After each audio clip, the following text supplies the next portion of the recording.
Bakit daw? Hindi po sinabi. Oh, ituloy mo ang paghahalo nitong lugaw, Carlito, para hindi dumikit sa ilalim ng kaldero. Malapit na itong maluto. Opo, Nay! Oh, sige, pupuntahan ko na yung pulis. Mag-ingat ka riyan. Opo, Nay! Mamang pulis? Ako ho si Bibsy. Hinahanap niyo raw ho ako.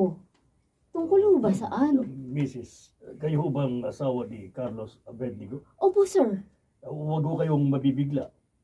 Na-aksidente ang minamaneho niyang jeep na pangpasahero. Sabado.